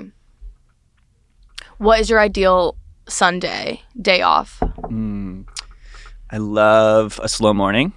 Okay. So slow morning, maybe like coffee, go get some brunch. Okay. Hit the beach, go for a run, hang out with the dog. Cool. And then maybe watch a movie or something. Okay, that's also mine. Ideal. Oh, nice. I love that kind of Amazing. Sunday. Okay. What if you weren't doing what you're doing? What would you do for a job? What was This. What would you say? This would be my like. Okay. Yeah. When you were a kid, can I replace that question? Yeah, totally. When you were a kid, what did you dream of being? I really wanted to be a doctor and a firefighter. Okay. Yeah. Heroic. Yeah. Okay. You wanted to be a hero. Let's see. Concert or party? Concert for sure. Okay. Yeah. The experience of it all. Yeah. Let's see, this last one has to be good. This is my last one, right? I think you have two more. Two more. Okay. I think, yeah. I Okay. forgot to count. Okay.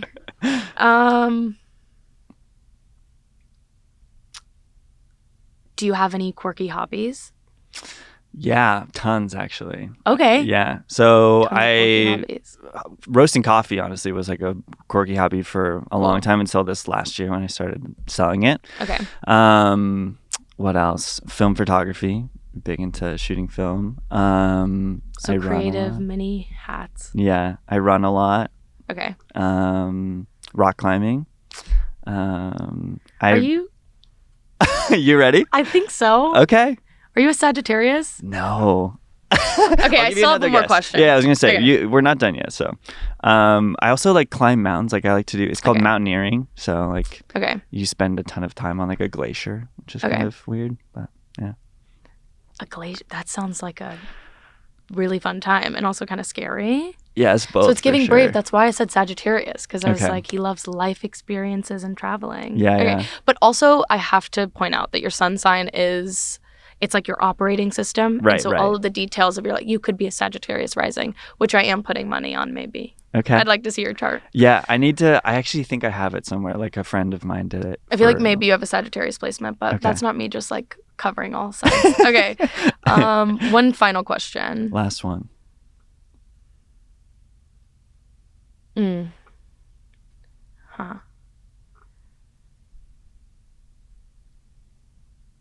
Ideal date night? Ooh, that's a good one. What would ideal date night be? I think like some activity where we like get to laugh would be really fun. Okay. Like something silly where you get to just like be goofy and have a good time. Uh-huh. Like the thing that's coming to mind, this wouldn't be it, but like going to like a carnival or something like that. I don't like fairs, but like something like that where you can like be a kid and be Yeah. silly. I have another guess. Okay. Are you an Aquarius? Cancer. Those are I was wait, so isn't that close. close though? Yeah. Aquarius is actually an air sign. Okay. People don't right? Yeah. Okay. I love a Cancer. Yeah. I love a Cancer. Damn, I'm usually really good at this, but Hey, it's all there's good. always wild cards. We just met too, you know? I know. It's like I know. you got to give it time, like warm up. So, Yeah, I can't be perfect, no matter how hard I try. But those are great questions, though. Thanks. If I had come prepared, there probably would have been. I know. I put you on the spot. Yeah, no problem. I love asking questions to the questioner. Yeah, it's fun. As somebody who like also grew up in the church and went through like a deconstruction phase, and Yeah. I have a real like aversion to spirituality, and I'm trying to like get over that and like push through that. But it's interesting. Yeah. It's interesting to think about like which version you take. Because I sometimes wonder if I'd be spiritual if it weren't for that. If Right. I'm filling like the God hole with this concept of spirituality, or if like I think it's natural to go either way of being like I need, and I'll never know if it's psychologically that I need to feel like there's some sort of guidance Right. for me to be at peace. And maybe that is the case. It's really hard. I can't know because I'm inside my brain. Right. Yeah. So I understand though wanting to just be so practical after hearing something that is so abstract and like, but still somehow so rule oriented and so structured and so Dogmatic. even though it's so abstract and there's so many Right. big fat question marks and Exactly. we're not supposed to know and things like Yeah. that. And so I just I could see you like taking the practical approach of like I'd like to know for a fact that these things are. But I really respect. I mean, I think like I it's almost like to a fault where I'm like I respect people who have like some sense of spirituality now after coming out of you know like that upbringing and like making their own decisions about what they want to believe. Like I love that part because it's like there's definitely a part of me that's like misses that. Yeah, well, part of the the part of the thing that makes it hard to leave is that there's like a lot of like the questioning itself being bad and the fear of being brainwashed by the world and all these things that they teach you before to keep you from thinking outside the box. Right. And I don't know, I like posed it one time in a way of like, well, I don't want what I believe in to be so fragile that me learning about something else is going to, or me thinking about something else is going to sway me. I think don't you want to know that you would believe in it despite that? So like, I've just always like loved thinking about the what ifs. But when I was young, I kind of thought about the idea of reincarnation and it made sense to me. Yeah. Because I was like, energy isn't created, like it can't be created or destroyed, and it's just continuously recycling. And so I just kind of, like as I got older, was like, okay, well that makes sense. And there's no hell when it comes to that. And it's just learning lessons. And that brings me peace. So it's kind of like if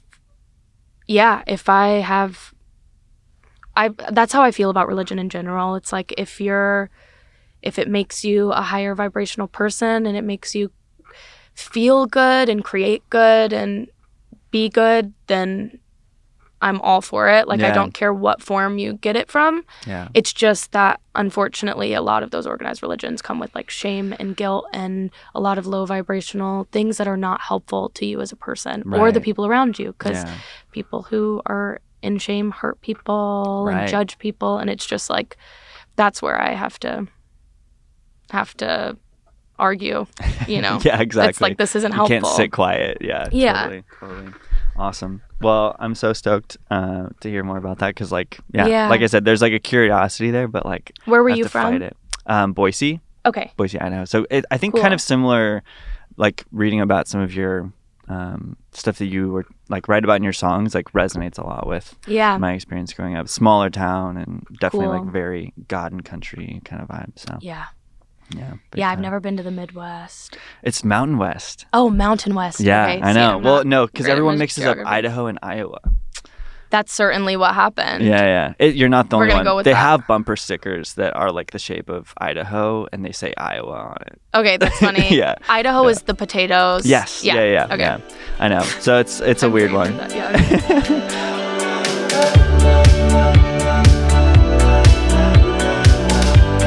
Okay, well, we can move on to our next set of questions and our next coffee. This is coffee that I roasted. Feel free, jump in, enjoy. Wow, this is the first. Oh, sorry. Oh, yeah. Go. Are you pouring it back? Yeah. Okay, cool. This is the first one of yours I'm trying. Yeah, the rest are other roasters that I really like. And this is amazing. If you don't like it, that's totally fine. There's no pressure. I'm so excited. Ooh, cool notes. Yeah. This Lemonade. one, I'm curious to see what you get from it. It's definitely, I think it leans like a little earthy. So, which can be a bit of a, some people love it, some people aren't a big fan. So, but I like having it in the mix kind of because of that. So cool. Yeah.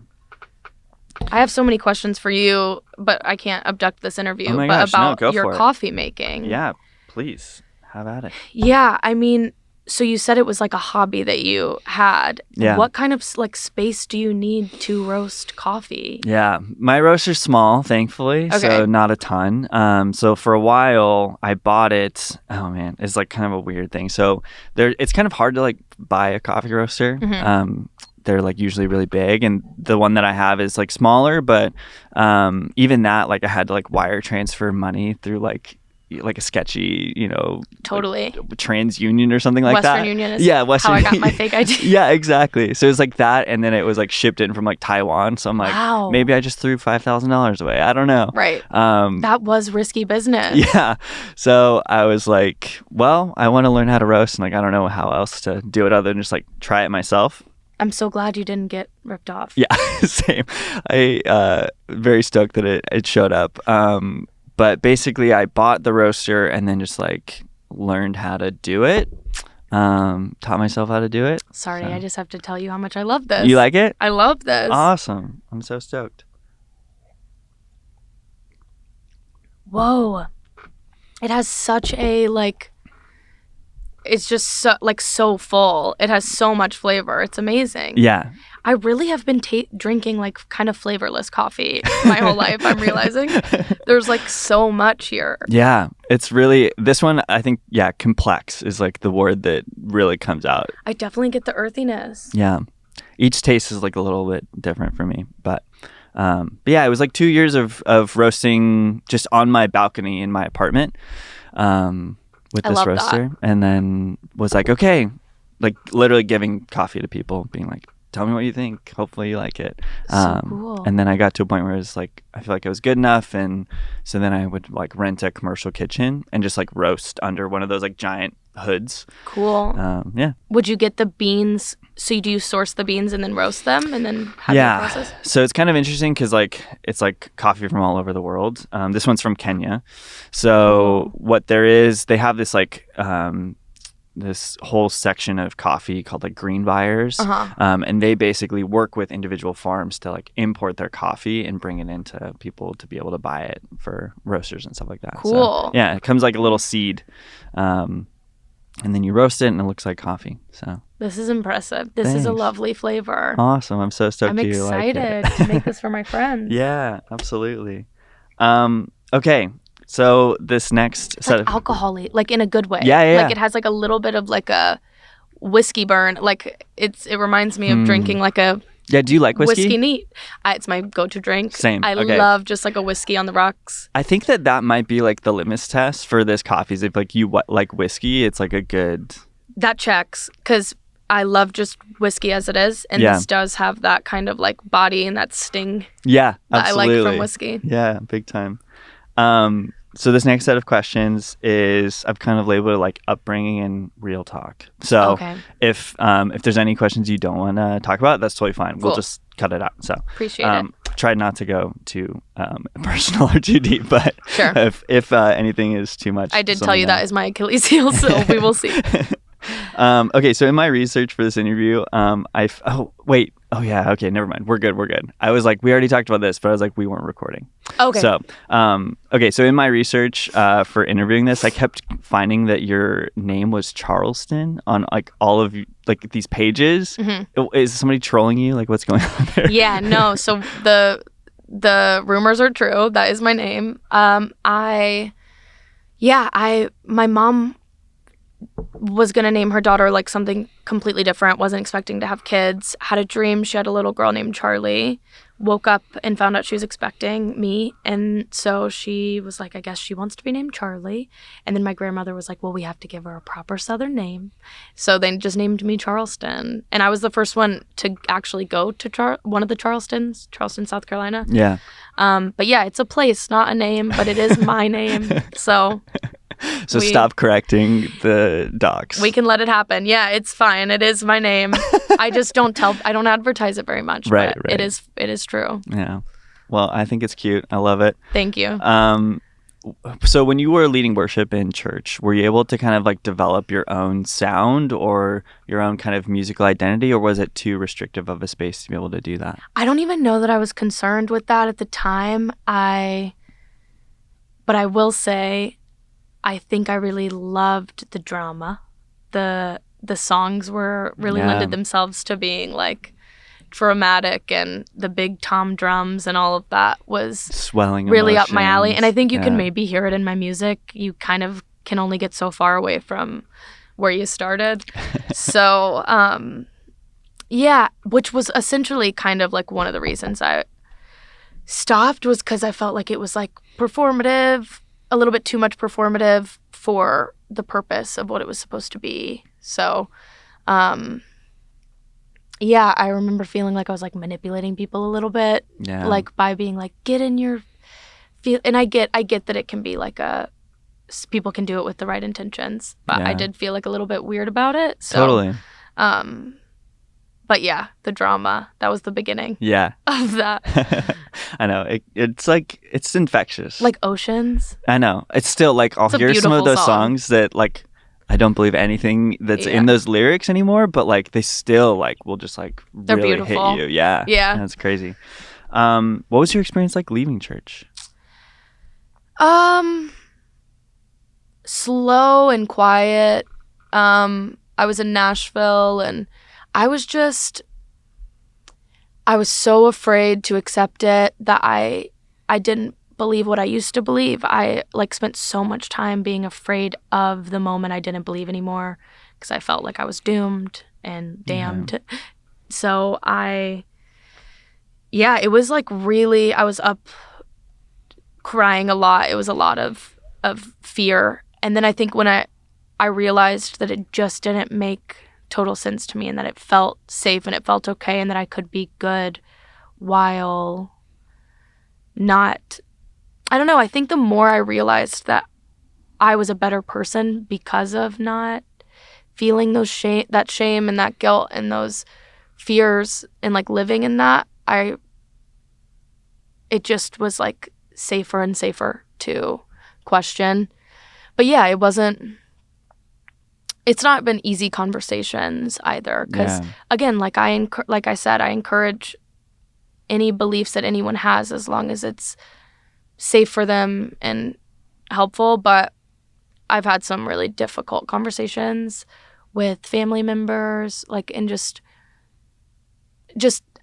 trying to have them see both sides because I can understand why it's like, and there is that kind of that thing of your loved ones being your responsibility for, you're responsible for their soul. Right. So I hate that.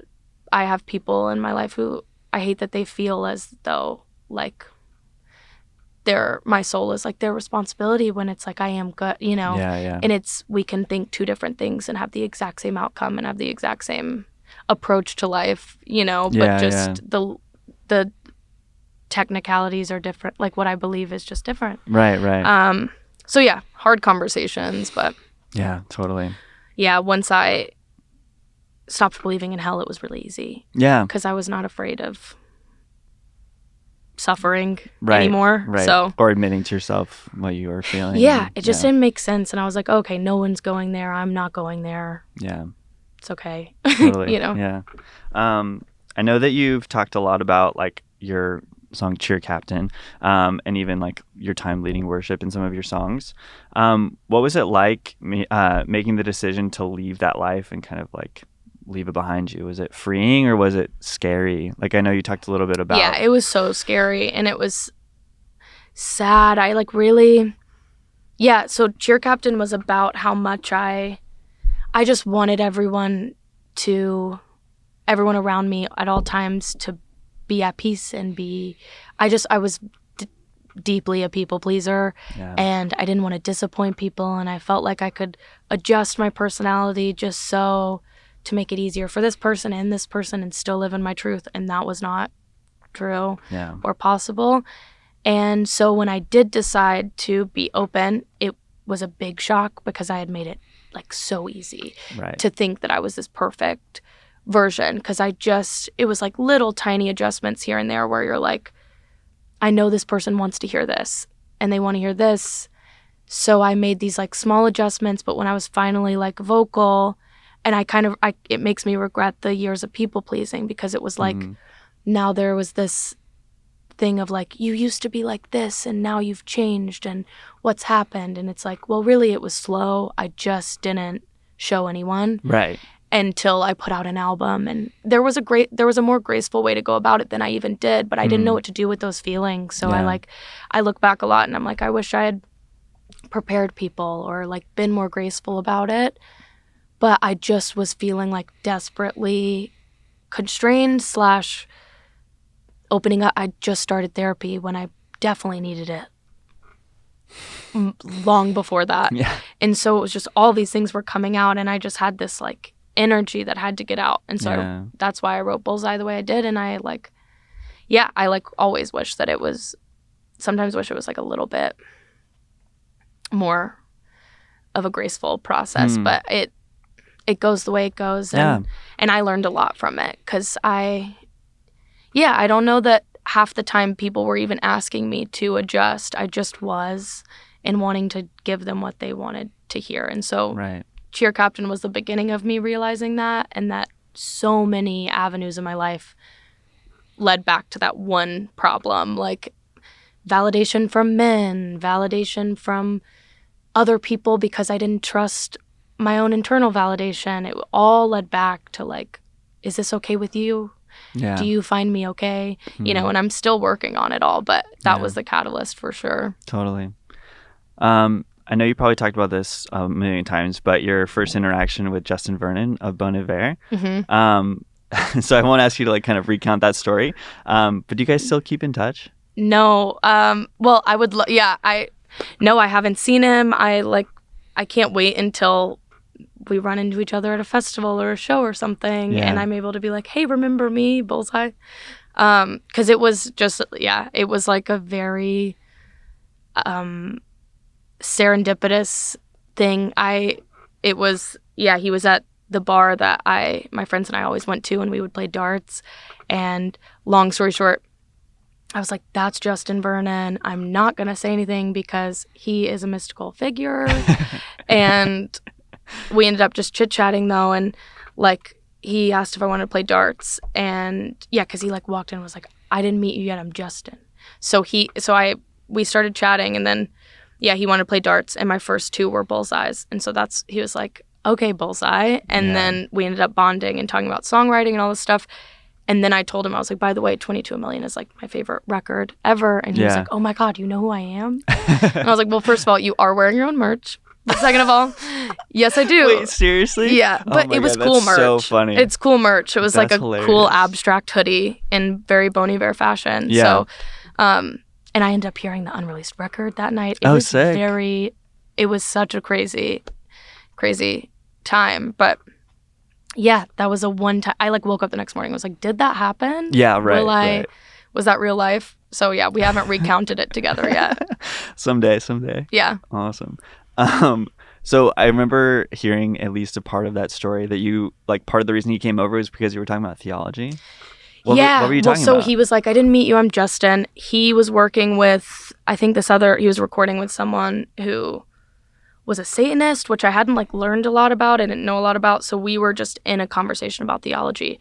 And I remember we were just talking about like creation theory. I can't even remember.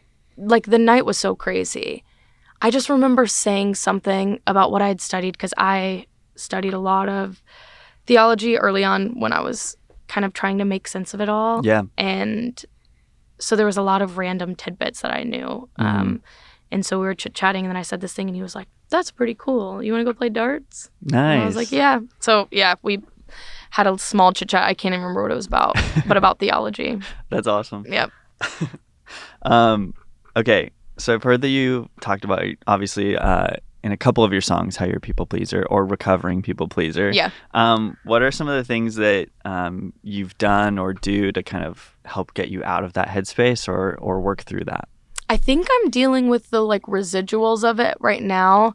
I think I've kind of gotten a lot better at protecting my energy, not being confrontational. I hated confrontation for a long time. I wanted to just tell people what they wanted to hear because I didn't want to disappoint people. Yeah. So I've worked on that because I think I've seen people living in a different way, like acting, being confrontational and being honest and being integral comes along with being honest. And so sometimes I wasn't doing people favors I was doing the opposite of what I wanted to do by avoiding the conflict and avoiding telling people. So I think I've gotten that a bit under control, but the trusting myself part was really difficult because it was just outside validation was telling me I was okay. And so I had this moment of like, well, what happens if no one's validating me? What happens if I just like got to a point where I didn't feel like I could just trust my own perception of it, my own intuition. I always had to use I would have to reminisce to try and use previous evidence for the future instead of just trusting my gut and my intuition about things.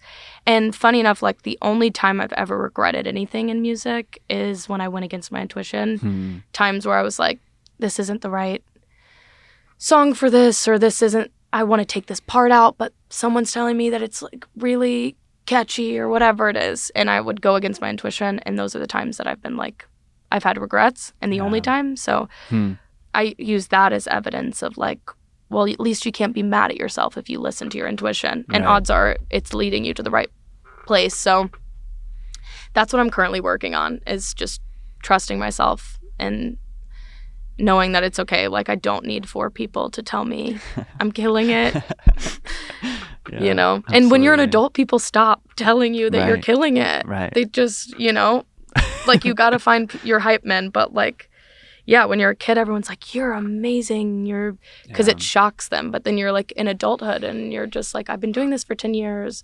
No one's fawning over me right now. Yeah. And not no one, but you know what I mean? Like, Right, it just, right. as an adult, you have to really find your reason to do it, and it be that you believe in it. you Right. know? And people probably expect you to like have it as a thing on the side and like Right. doing it. So what do you full-time. really do? Right.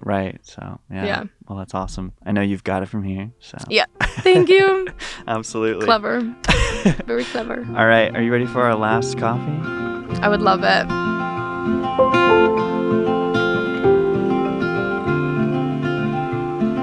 Our last coffee today is down at that end by you.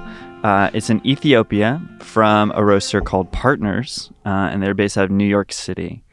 This one is going to be on the lighter Fun. side as well. Probably pretty fruity and maybe a little floral. I'm seeing the So, fruity Yeah. notes. Oh, this is so exciting. I am going to have the most energy ever. Absolutely.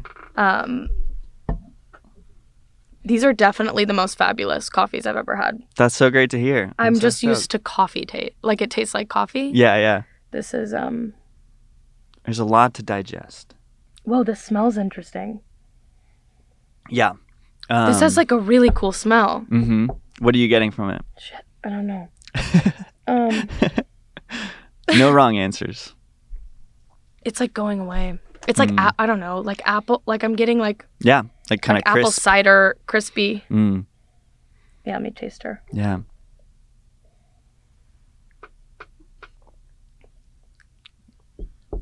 Yum. It's like pancakes. Why did I Oh, get pancakes? pancakes. That's fun. I don't know why I like them. I got it so quick. Yeah. I definitely got pancakes for some reason. I love that. So random. This is so I don't know if any of these ones have it, but some of the bags will have like really kind of fun and goofy tasting notes on them. So like one of them had like Hubba bubble gum on it. Stop. Or like that's so Rice Krispie specific. treats. Yeah. So I love that you said pancakes. It's like I am that's a getting really good pancakes. one. So this next set of questions, our last set of questions, are kind of on your future plans, your aspirations, your goals. Yay. Because I'm really excited to see what you put out next. Thanks. I love this new EP and like the direction you're taking your music. Thank you.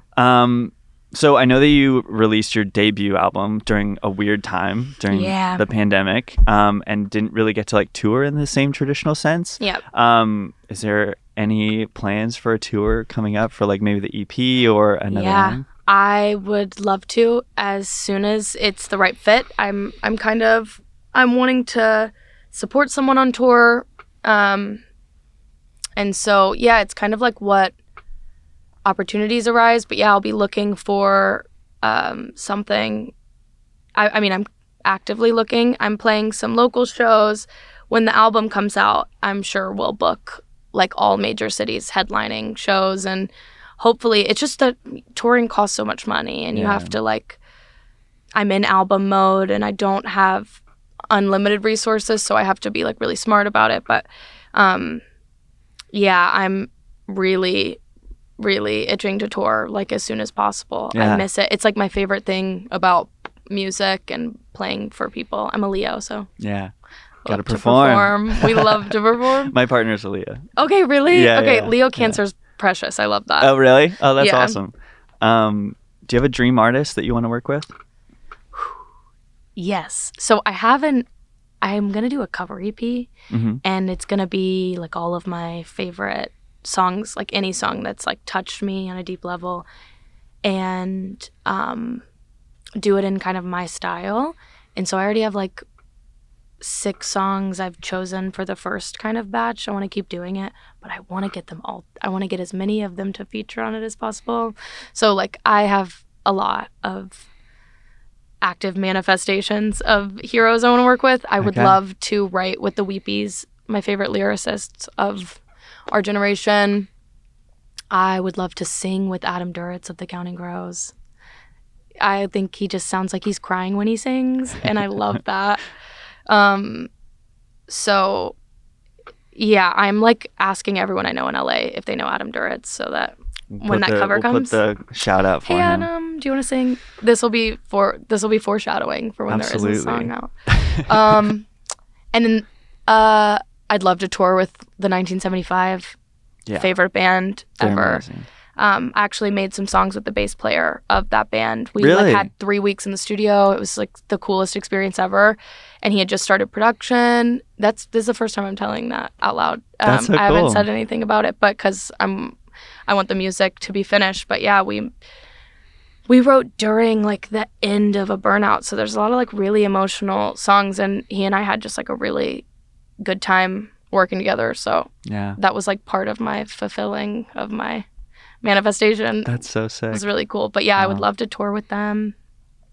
Awesome. Yeah, if there was just like no boundaries, I would like if I could bring people back to life, it would be Elliott Smith. Yeah. I would give anything to write a song with Elliott Smith, but I don't feel like he would ever write a song with anyone. It feels like he writes by himself, Yeah.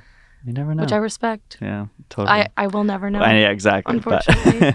But, okay. I'm really interested to hear about if there's any like new sounds or genres. I also forgot, sorry, I would love to, I want to sing with Robert Smith from The Cure. Oh, yeah. That's just, You guys have a good I can't sound forget together. about him. You guys have a great I sound love together. him Yeah. so much. I just saw him live and he sounds exactly like the record. That's so much fun when I went to your show in LA. Stop, really? Yeah, I was kind of like hiding in the back taking Stop. notes. Oh my God. And that was one of the things that really impressed me. I was like, oh my gosh, she sounds exactly like you do on the record. Oh, thanks. So that was such cool. Thanks. Yeah, I love when artists can do that. Yeah, it's so impressive because I'm like, oh wow, there's like especially so when they're much here. older, like Robert Smith. Yeah, I don't know how, but he sounds gorgeous still. Yeah, and he's so cool and nice. So I want to work with him. Nice. Are there any new like sounds or genres that you want to explore in your music? Yeah, definitely. I don't know. I think I've like dabbled in a lot of them. The EP was me kind of like exploring the slowcore influences I have, but I think from now on I don't have like a really like, I don't feel very like limited by genre, because with this album my goal is just to make like beautiful music that's nice to listen to. Yeah. And so yeah, I think I'll be tapping into like all kinds of influences that I haven't really gotten to. I don't know what I've been missing. I think I'm curious to see how some of these like newer influences that are more like electronic and things like that, those translate live, because I've always played with a band. That's kind of what I'm excited to try and do, is like play a show with not just guitars and like perform it, and that's going to be a new endeavor for sure. It's a lot to add into the production, so I think it's just that my music is getting more and more genreless like as I go along. I think at the beginning it was a little bit dreamy 80s due to like people I was working with and stuff like that, and what I was listening to. But yeah, it's like leaning more and more like vague and broad, and in like a way that's, I just want to make like, have each song be its own energy and mood. That's so cool. Yeah. I love that. If you could kind of plot out your dream career for the next 10 years, what would that look like? Ooh. Like, what are some big milestones, highlights along the way? Definitely open for the Counting Crows, open for The Cure. I would love to just like open for legacy bands that I love. That would be such an honor, and that would be really cool. That's always been a goal of mine, is and then best new album at the Grammys would be cool. Or album of the year, that's what I meant. I'd like to win the album of the year. No, I'm just kidding. I just want to, the goals are like, I was like interviewing myself for like Jimmy Fallon when I was a kid. I like just always wanted to do all of it. But, so my dreams are kind of cliche, but yeah, I just my like main priority is that I want to just tour and like connect with people. That's like my whole entire sole purpose in this life, I feel like, is just connecting with people. It's my favorite thing to do. So as long as I'm getting to do that without going in the red too much because of how much it costs these days. As long as I am like financially able to tour and able to like connect and play my music for people, I'm stoked. That's awesome. There's just, like we talked about some like dream venues and festivals and stuff like that. Yeah. So yeah. I love that. Yeah, mostly just playing shows. I have some like landmark shows I want to play. Yeah. And bands I want to open up for, just so I can like sit in the audience afterwards and be like, Absolutely. It's going to be such a surreal experience. I know. I can't wait. Yeah. Okay. Sorry, this is a little bit of a long intro, but I love it. When you released Bullseye, you said, quotation marks here, I hope people feel like they have the space to look internally. I hope that my brash openness will make them feel more welcome to dig deep and think about the patterns that they might be in or the people that hurt them, and just give themselves a space to check in with themselves. I think that undoubtedly you achieved that goal with that album. Thanks. I can speak from personal experience, experiencing that album for myself. But I'm curious, like, what do you want for this new EP? What do you hope that people come away with? That's such a good question. I think it's like a bit more of a nuanced record than like Bullseye, where Bullseye was kind of like, this is my experience and this is how I feel and this is my story. High Achiever, I just kind of was trying to make people like me feel seen, who are maybe not the overachiever type, who just kind of want to like experience life. I just kind of want it to be comforting, really, I think, more than anything, because with I've Got It From Here just being like comforting, that song was essentially meant to be comforting to my mother, who was worried about me, and as mothers do, and it was supposed to be telling her that there's nothing to be scared of. But I think inadvertently, like, I was telling myself and I was telling other people now that life is just going to throw what it does at you, and you carry things that you didn't choose to carry, but I don't know, that they feel seen and comforted by it is the main goal, I guess. Yeah. High Achievers, to make people like me feel seen in that sense, that just want to vibe. Really, that's kind of the energy of that song, is that I just want to vibe. Yeah, I want it to just comfort people, and I wanted to just show people where I think I'm headed with the music. And yeah, I think it does that. I feel like it's kind of like a charcuterie board of the album of what's about to come. Well, I'm so excited for it, and definitely comforting in that album. I can absolutely feel that. So thanks. And yeah, like the first cheesy, like happy songs I've ever written, which was like, that was a big moment for me. First time ever doing that. And so it feels fitting that it was on that EP. I love it. Yeah. Last question that I ask everybody who comes on the show. Charli Adams, what makes you feel most alive? Ooh, going to a mountain city and pretending like I'm in a movie, essentially. Amazing. That's true. And like, yeah, music and pretending I'm in a movie. Fantastic. Yeah. We all need to do that more, I think. I think so too. I think so too. When you feel like you're chronically online, just like go put headphones in and walk around. Yeah, absolutely. Yeah. Well, that's it. That's our show. What would you like to plug? What would you like to share with the people? Yeah, my EP, Nothing to Be Scared Of, is out now. I put it out in August. It is the newest love of my life until the album comes out that we're working on. So stay tuned for shows. I'm on Instagram as Charli Adams. That's where I exist most. So other than in mountain cities pretending I'm in a movie. So yeah. Fantastic. Well, thank you again for coming on the show. Thanks. This was so much fun. This was such a great time. Thank you for having me. Absolutely. I love all the coffees. Yes. You're a craftsman. I mean, well, the bag needs some work. I think it's gorgeous. It's rustic. It's compostable. That's why it's kind of ugly. But I love that. It's so much more important than the design. Someday we'll have a pretty compostable bag. We love Earth. Yeah, awesome. Well, thanks again.